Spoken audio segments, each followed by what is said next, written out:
Alright, what's up, yins guys?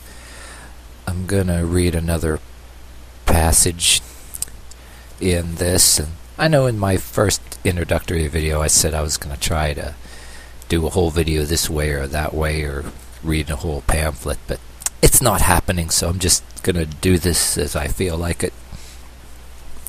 Okay, so on with the next chapter where I left off. Okay, why do communists war on us?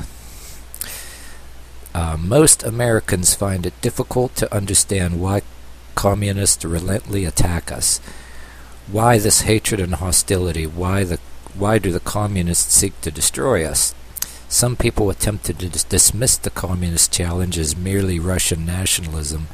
They say that the leaders of Russia have always wanted to expand their empire, and that the present action of the Soviet Union are a continuation of this policy. But of course, now in this day and age, there's no Soviet Union anymore. But you look on articles on the internet and on TV, you know, we got these things about China and North Korea. But then we got the new developments now. We want to lift the sanctions on Cuba, and so we can do some buying and selling among Cuba, you know what I mean? And I think some of our people in this country are kind of trying to phase Cuba out of communism, and they see that somebody makes some money there in the free market. I mean, that would be cool in my opinion, but like I said in the beginning too, that people don't like these kids that are going to college, and they just because they are getting degrees and they're more educated than me or some of you, oh yeah, communism is the answer. Yeah, really. The only thing, you know, that makes capitalism bad is the people that, like I says, almost in a mafia or illegal or a shifty or crooked kind of way, you know. People buy up or force people mafia style to sell or sign over their businesses, or gain unfair advantage or control over somebody else as a smaller business, intimidate them out of business, or do dishonest shit like that, like price gouging. Even though we're not a communist country, but we do have reasonable laws against price gouging, you know, almost like when September 11th disaster happened. People all of a sudden tried to, fistfights were happening because all of a sudden somebody thought that they were going to get away with spiking up the prices of gasoline at gas stations. Then the president said, no, don't do that. So, but anyway, okay, in the middle of, okay, back to what I was reading here. Where did I leave off here? I just feel like I had to explain that, but some of you guys already, keep in mind this is old pamphlets, but then there's some stuff that can be applied to today, so okay. Okay, where was I? Undoubtedly Russian imperialism plays or played, or however you want to say it, in a part in the present conflict. Well, the present conflict kind of changes somewhat, like I was trying to say. But the threat of communism is much more serious than the threat of Russian nationalism. The threat is deeply rooted in the basic nature of communism, its goals, its tactics, and its strategy. Imperial Russia sought to expand its adjacent areas. Communism attacks all over the world. It is international in character. The goal is world conquest and domination. So there, that hasn't changed. But like in the YouTube video, The Story of Your Enslavement, you guys need to watch the two versions of that, The Story of Your Enslavement, those videos, if you haven't already. One's longer than the other, and it talks about the Matrix.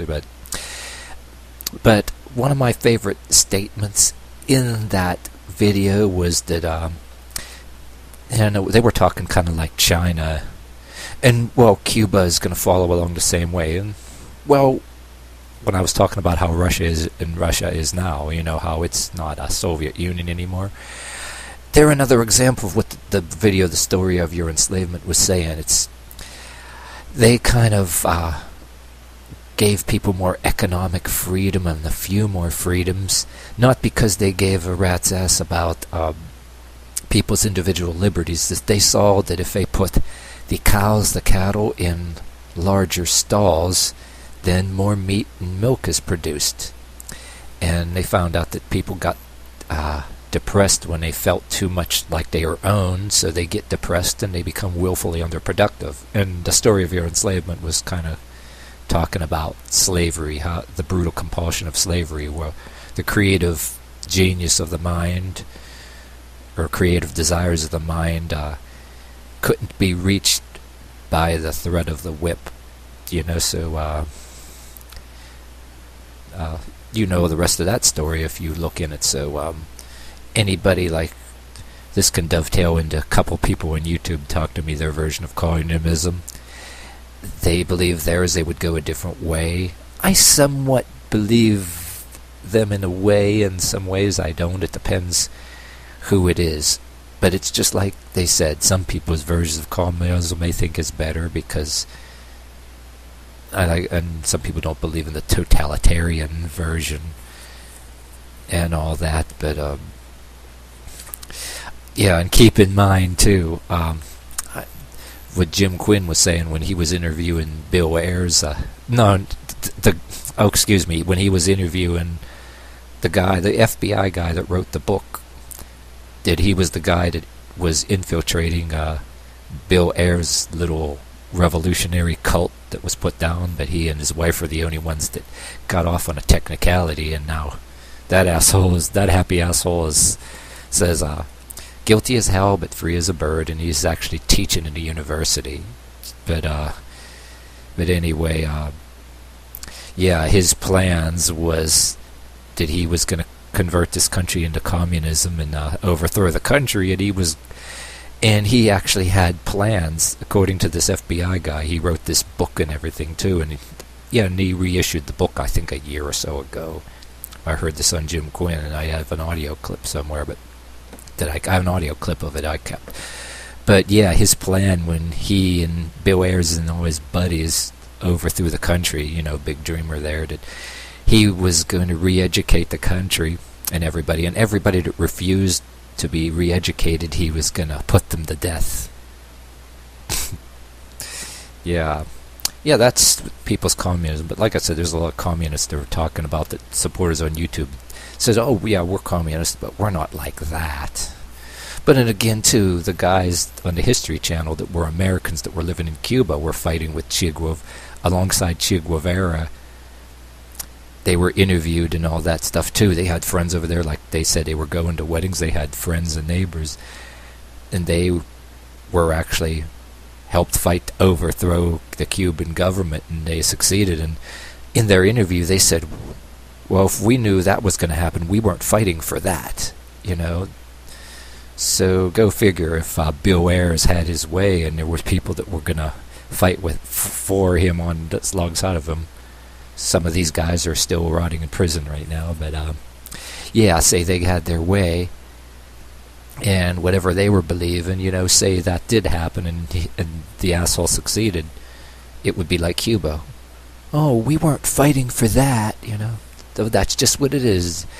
They'll enlist you to, overthrow your government, which you don't like your government anyway, but they'll say that, and say if they win, they'll lie to you, Yeah, they'll play the cards, say like you and me don't like certain things about government or things, but we have a right to get actively involved and take advantage of the system we had, like right to vote and all that, whether you have faith in it or not.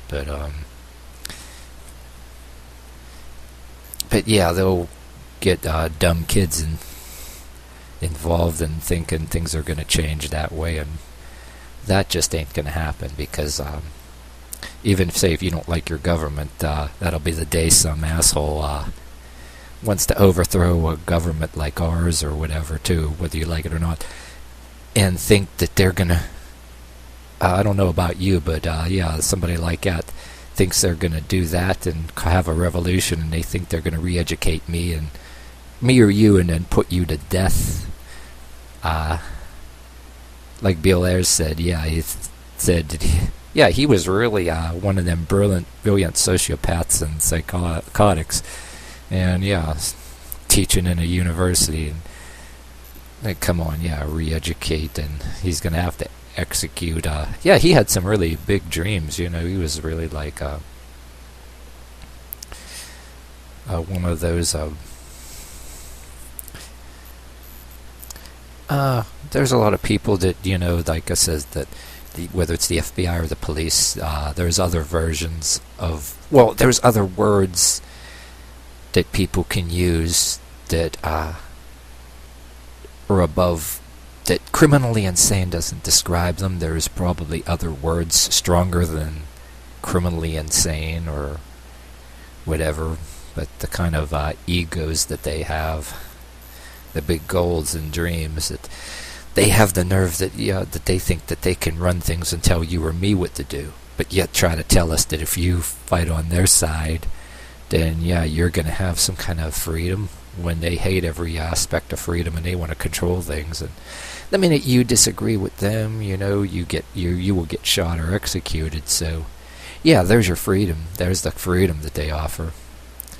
And say if you got with them for a while and then went to their little meetings or somewhere, if they were trying to recruit you and you were tempted to do it, and then said, wait a minute, I don't like this or this that our government says, but and you tell them, well, I don't want to do that, or I don't agree with that, and you know, that can get pretty dangerous too. You know what I mean?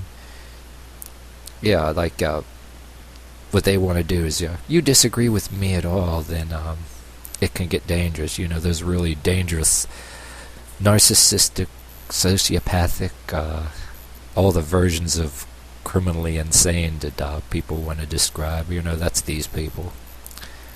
But people are, the young kids are putting it under the disguise of